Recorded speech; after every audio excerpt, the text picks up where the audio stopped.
Good morning.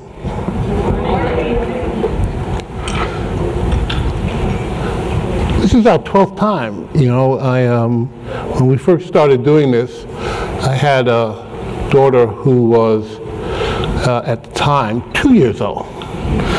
She's now 13. She's starting to tell me what to do. I try to listen very carefully. I think as we move to this 12th time,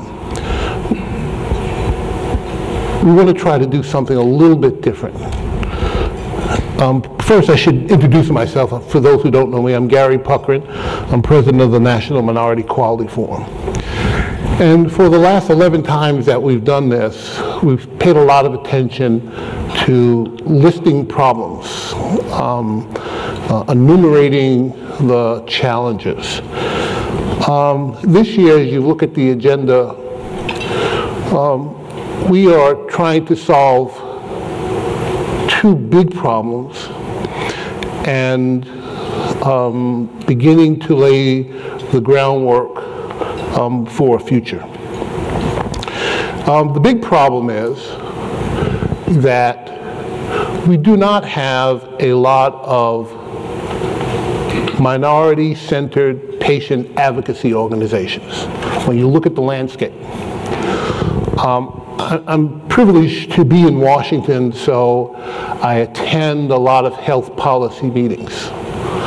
And I'm absolutely stunned at the incredible lack of diversity. Just stunning lack of diversity. It's compounded by the fact that it is so backward looking. It looks at healthcare from the lens of the 20th century, where we could speak credibly about a majority population and then minority populations. The reality now is that we are a biodiverse America, that the majority of Americans under the age of 18 are what we used to call minorities. And it is not just the importance of that demographic shift. It has profound implications for healthcare because the marketplace has changed, the consumer has changed, the requirements of medicine have changed. And for those who do healthcare, you know that it takes years and years to translate policy to bedside, to something actionable. So by the time we get to 2030, there's no more majority.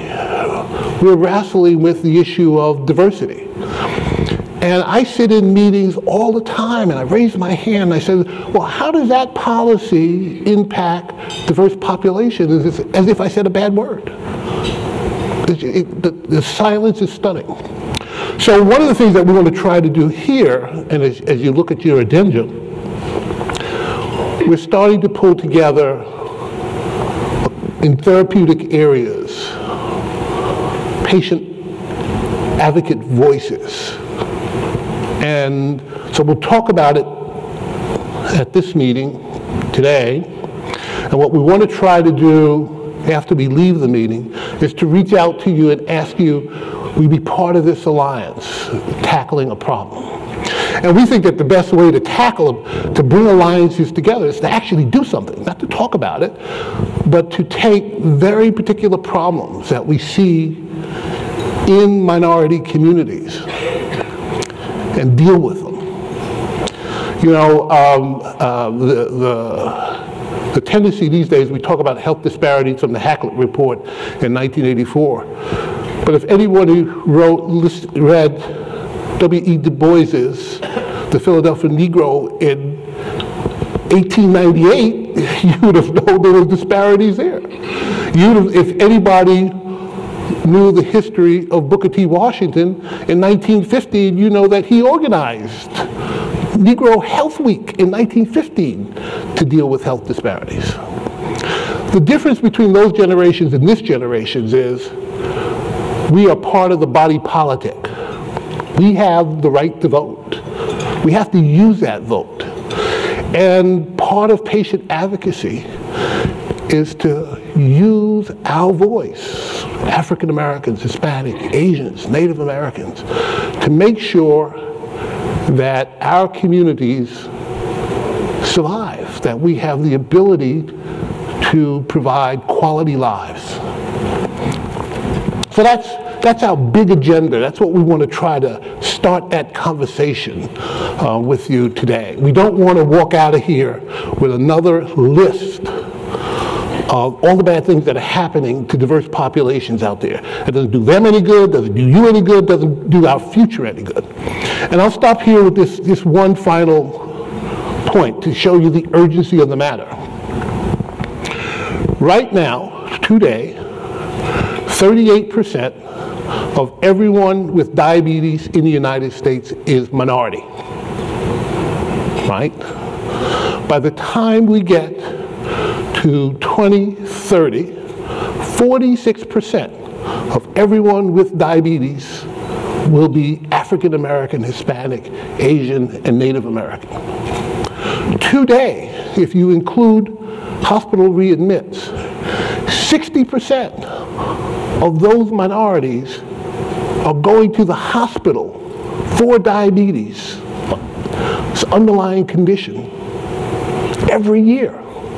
If you throw in emergency room visits, it's 75%. So think of America and its workforce in 2030 with 75% of the near half of the population with diabetes.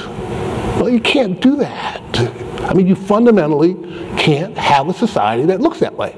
And so for all the conversations about Obamacare and this care and what care, the fact of the matter is that our future is in front of us. We have to articulate it. And, Eddie Williams, who was at the Joint Center, I was having dinner with him one night, and he said that folks would come to him and wanted to know why the old guard, this is the old civil rights establishment, why wouldn't they get off the stage? Because the young and energetic wanted to have room. And he said, well, they don't leave the stage. If you want the stage, you got to go get the stage. And that's what I'm telling you. Those folks ain't going to leave the stage. They're there. And so if we want to have quality health care for our community, we got to go get the stage. And so that's what this is about. That's what this meeting is about. So I want to thank you for being here. I think this will be an interesting meeting. I'd love to get your feedback, and we want to collaborate. Part of this, some of the change that's happening, Congresswoman Robin Kelly has picked up the mantle from Congresswoman Hutchinson, Congresswoman Stokes, in the Health Braintrust. And we've been excited to work with her staff. They're energetic and young, and our staff's a little old, and so we've been trying to keep up with them. They're moving like light speed, and we say, okay, we can run with the big dogs too. We'll try to keep up. And it's been a lot of fun working with them. And so it's really a great honor and a pleasure to introduce Congresswoman Robin Kelly.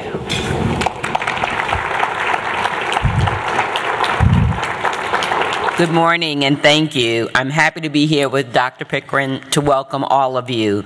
This is my first spring Braintrust as chairwoman of the Congressional Black Caucus Health Braintrust, so I'm very excited to be here with you. We have a wonderful program planned for you over the next 2 days. Thanks to both of our staff. They have been absolutely wonderful and so helpful in putting this together. We will have sessions with some of the best and the brightest minds in the healthcare space. I'm really looking forward to engaging with you in a robust dialogue on addressing minority health disparities in America.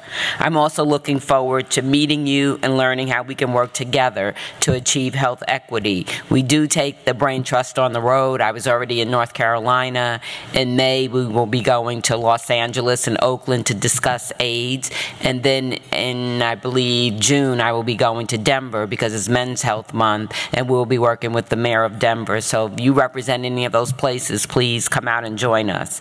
So please make sure you introduce yourself to me and my staff. If my staff could just wave and raise their hand. I see Brandon in the back, Casey, Audra, and I know BG is running around somewhere. But we really, really want to connect with you and collaborate with you and learn from you. So thank you for joining us today, and I look forward to the conversation. Thank you.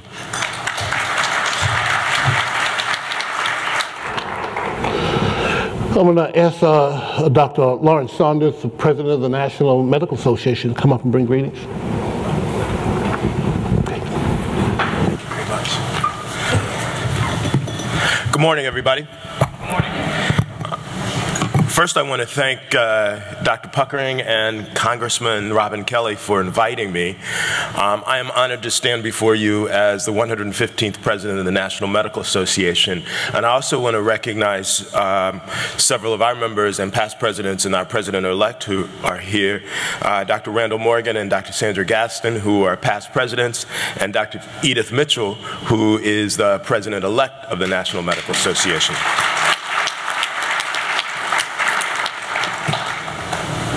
Now, I hope I don't talk too long because I got a couple of things that I want to say.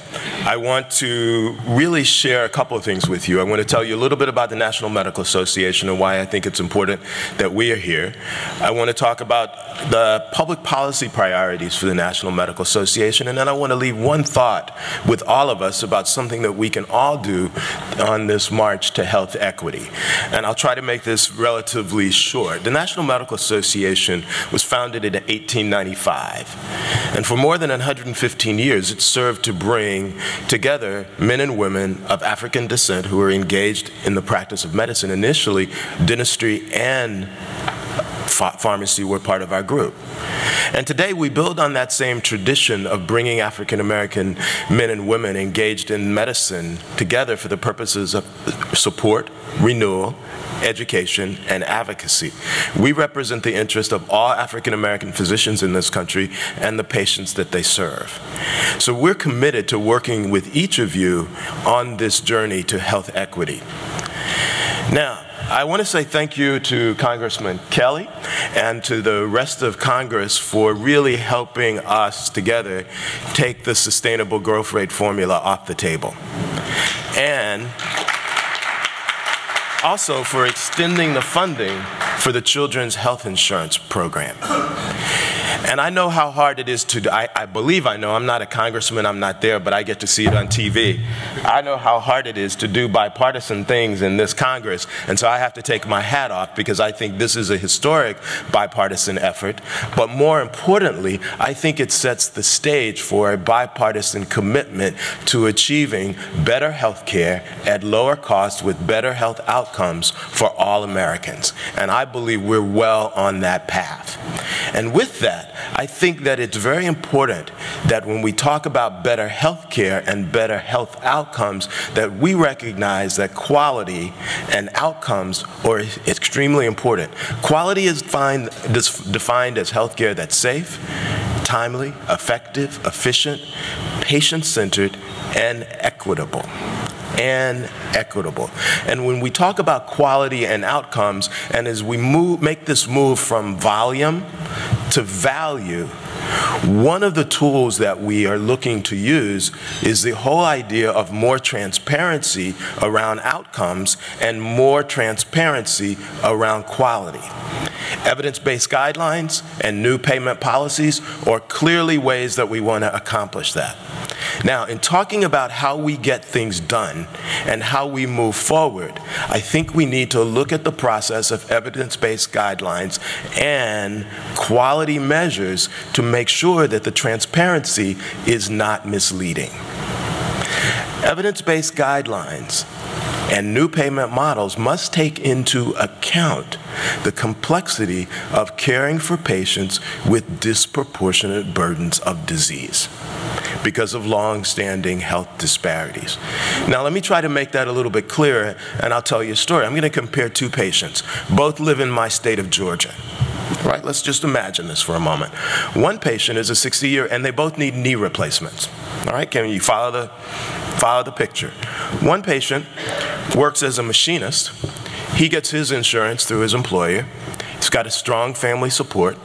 He lives in a community that has readily available rehab services and support services for physical therapy and has a nice recovery.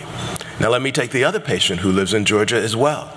He's a 60-year-old man who works as a mechanic in a neighborhood garage, which he's the co-owner. He's lived for many years without health insurance. As a result, he has hypertension, diabetes, which have been poorly controlled, hasn't been able to afford the medicines. And as a result of having poorly controlled hypertension and diabetes, he's got some kidney disease. His cholesterol is elevated. Both of them smoke. They both drink a little bit too much. Second patient, his oldest son is in jail. His daughter and her two boys had to move back in with he and his wife because she lost her job. And in order to get rehab and physical therapy, he has to travel at least 15 minutes every day. And so what I would like to share, if you could think about the resources required to achieve the same level of outcome for patient 1 versus patient 2. Patient 2 represents much more complex clinical care, but not only clinical care, has much more complex social issues that represent the consequences of long-standing inequities that exist in many neighborhoods and communities. These inequities are social, economic, and environmental. And so as we build our guidelines, and as we talk about our guidelines, we need to take into account the different level of resources required to care for these two different patients. NMA members care for many of these patients every day.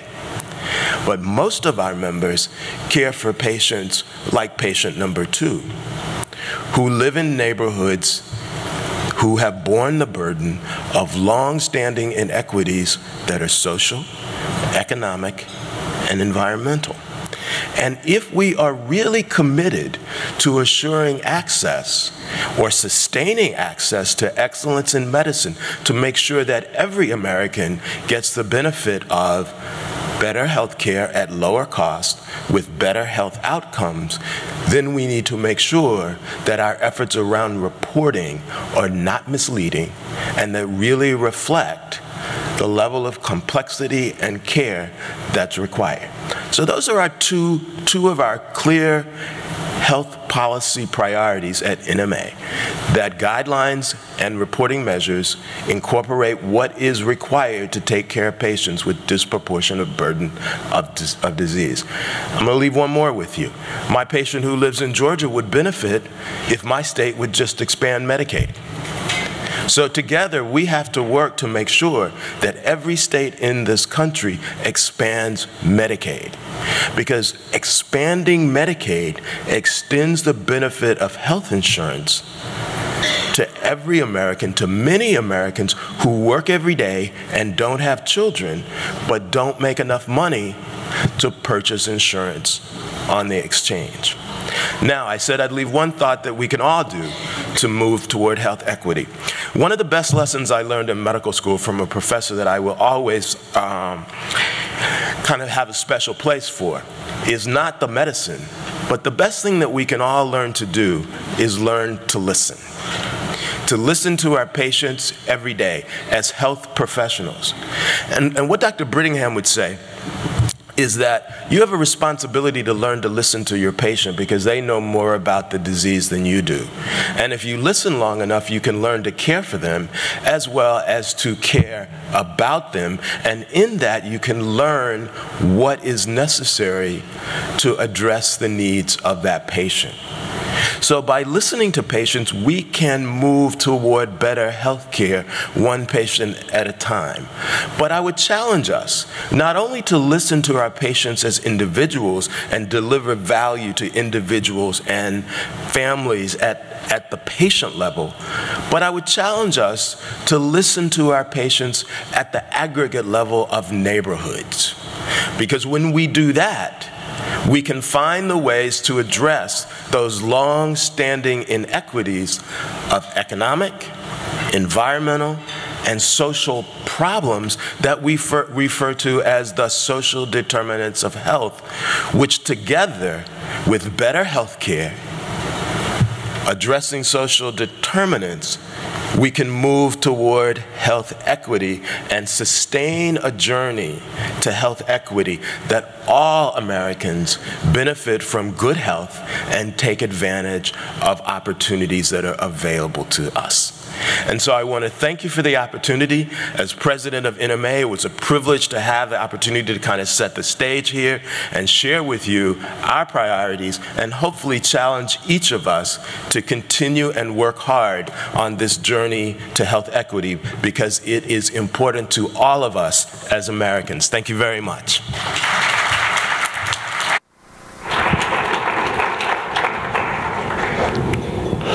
I'm now going to ask Dr. Tran, who is CEO of the National Council of Physician and Pacific Islander Physicians.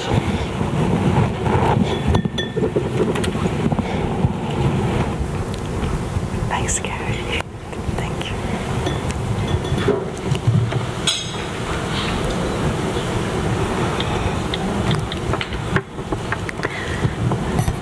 Good morning. I will follow the footsteps of Dr. Sanders and very much appreciate the opportunity. So greetings first, Congresswoman Kelly.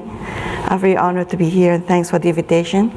Dr. Gary Puckrein, and good morning all my friends and distinguished guests, Dr. donors. So I'm bringing to you greetings from the National Council of Asian Pacific Islander Physicians to the 12th Annual Leadership Summit on Health Disparities and Congressional Black Caucus Spring Health Braintrust, marching toward health equity. Dr. Gary Puckrein and the Congressional Black Caucus over the years, is for me the embodiment of equity. The reason being is that Dr. Puckrein has very much been sensitive and to bring me second to Dr. Sanders, because for us as the organization, we are the new kid on the block. So we have the oldest national minority physicians organization more than 100 years ago organized, and you have the youngest one. And Dr. Puckrein and the Congressional Black Caucus always make sure that our voice is being included, to be with you, to bring with you information from our community, and together to march forward to the health equity that we all talk about. So thank you very much about that. For us as an organization, like Dr. Sanders, I will follow your footsteps. Now, who are we?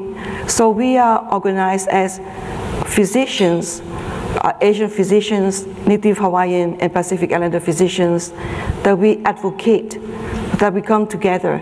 We advocate for optimal health for our population, for our patients and our communities. So I do believe that we have the same kind of policy agenda, kind of policy statement that we put forward: access to care, universal access to care for all Americans, and that care should be quality, compassionate, that understands and that benefits the diverse population that we serve. I very much saying that understands and fits, because that's what Dr. Puckrein was talking about, the differences in the biogenetics of the disease, for example, the differences, in accessing to care, depending on different populations, depending on also on, sorry, I speak French sometimes, on the, like Dr. Sonner was talking about, the social determinants of health, that how can we access to care, even though that one I could be in the middle of a hospital or clinic, but if it is not the language there that my people can understand or be understood, there's no access at all. So that is what we stand for as an organization, Optimal Health, about access to care, about quality care, about how to understand it means that the research, because for us an Asian population, Native American, Native Hawaiian, and Pacific Islanders, specifically Pacific Islanders as well, we are a very diverse group that comprises of more than 80 countries, distinct countries, and speaking different language, about 100 language together. So on behalf of our members, that we thank the Congressional Black Caucus, we thank Dr. Puckrein to include us in this march toward health equity. So you can say, you can count us in. Let me close with one story from Dr. Sanders, like the example from Dr. Sanders, one story that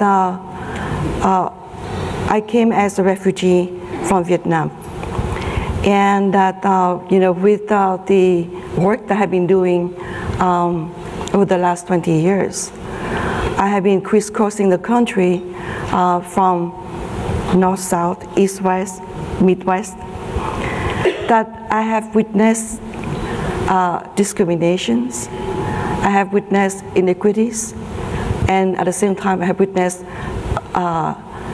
disparities in the health status as well as in the health care delivered to our people. So that's how it is so important for us to be here today with you all to march toward that health equity, so that everyone, regardless of who you are, what background you come from, that we have that much quality care that we all need to move forward in our daily life.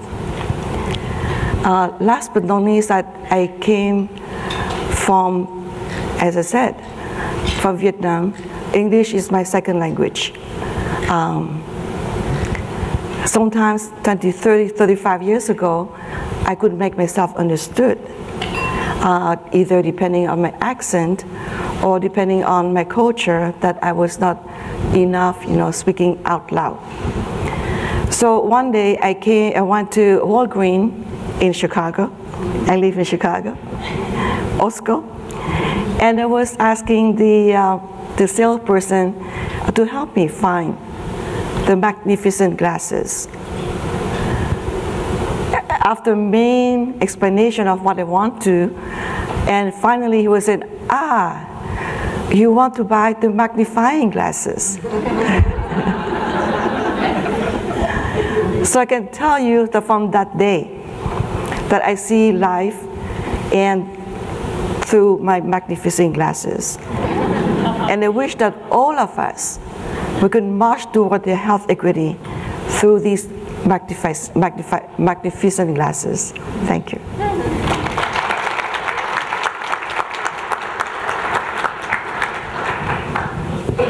Thank you so much.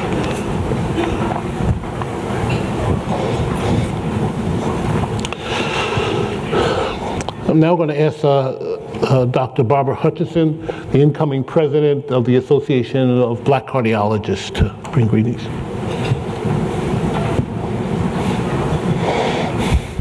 Thank you.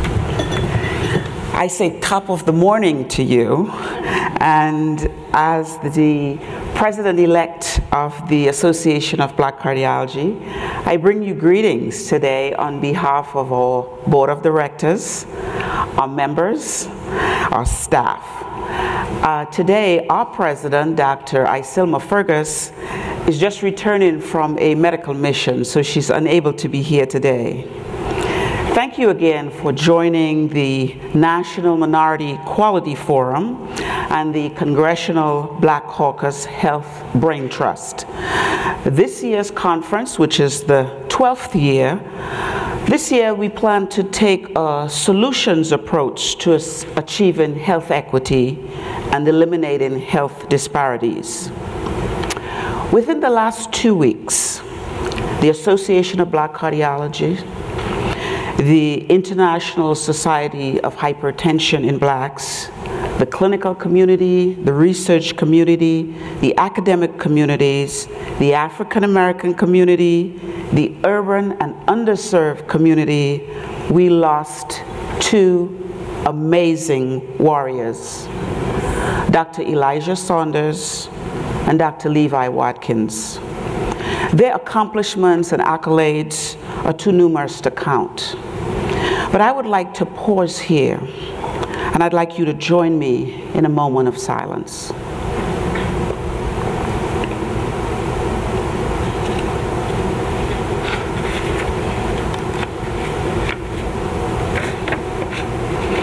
Thank you. Although I represent the Association of Black Cardiologists, we are here with you over the next 2 days to explore solutions for eliminating health disparities and also solutions for assuring health equity. And we'll be looking at these through the lenses of cardiovascular care, cancer, infectious diseases, HIV, chronic pain, and depression. We all know that these conditions affect people of all ages, all ethnic groups, all sexes, all economic classes. However, despite advances, there are population groups that share a disproportionate burden of these diseases. As you know, our poor and poorly educated, those with language barriers, racial and ethnic minorities make up a large part of those that are impacted by this. And this is why we are all here today. So for this conference, the Forum and the Congressional Black Caucus have convened a number of experts, many of whom we know, and some of whom we'll be hearing from for the first time. But I hope that during these interactive sessions that are coming up, that you would ask pressing questions, and hopefully we'll be able to give you answers. So continuing from a perspective of collaboration and capacity building, we encourage you to work with the Association of Black Cardiologists, the National Minority Quality Forum, the Congressional Black Caucus Health Braintrust, the American Medical Association, the National Medical Association, the International Association of Hypertension in Blacks, the National Hispanic Association, in an effort to help us all save lives. Despite our progress, we are all far from reaching our goals of optimal health care and outcomes for all people. So thank you. I hope you enjoy the conference, and let us all help to move the needle forward. Thank you.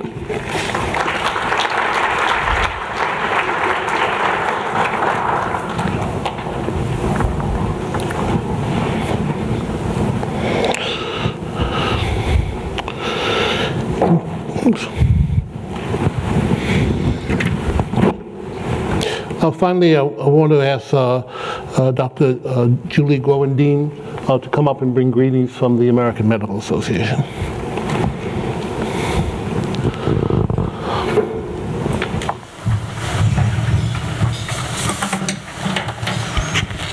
Good morning, everyone. My name is Julie Goonewardene. I'm a first-generation American with a Sri Lankan father and Australian mother, which is the source of my tongue-twisting last name. I also am humbled to tell you that I am not a physician.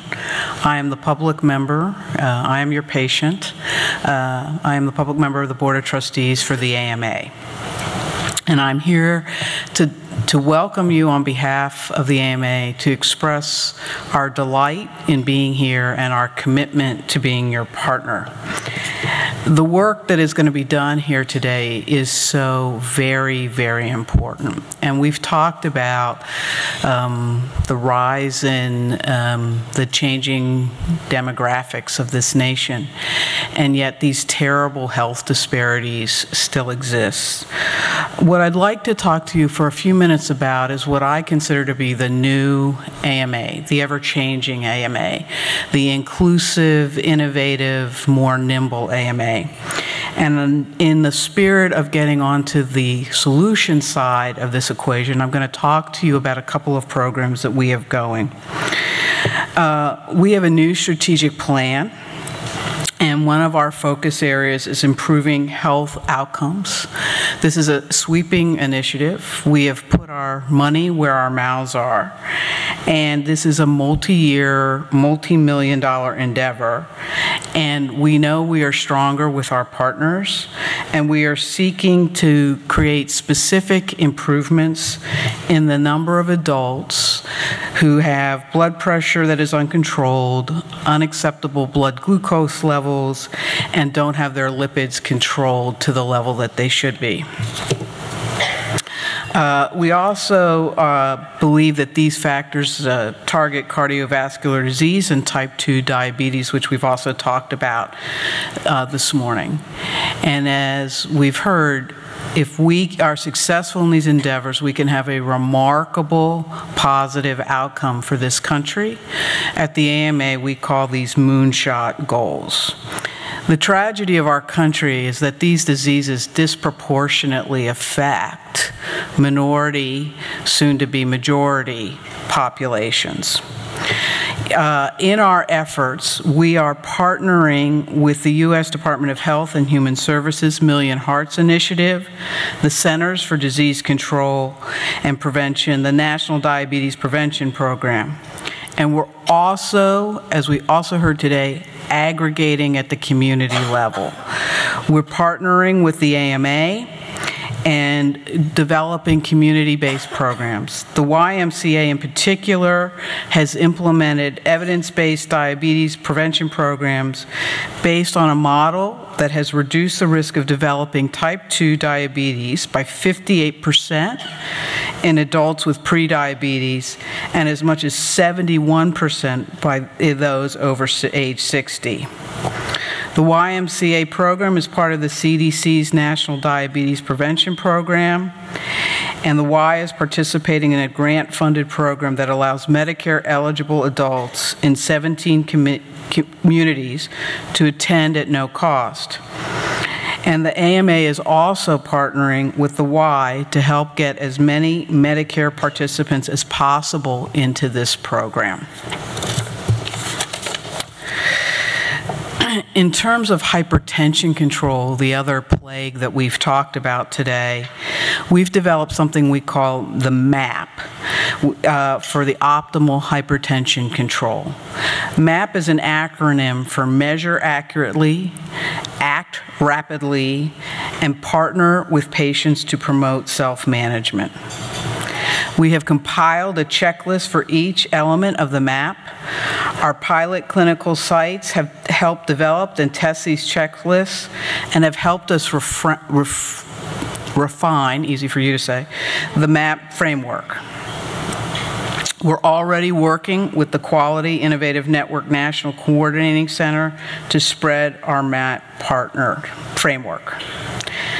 I'm humbled to be here with my colleagues, Dr. Sanders, the Honorable Robin Kelly, Dr. Tran, and Dr. Hutchinson. I hope that what you will take away from these comments is that the AMA views it as a privilege to be here, and we are committed to being your partner and your colleague. I am personally grateful to be here, and I hope to learn from all of you today. Thank you.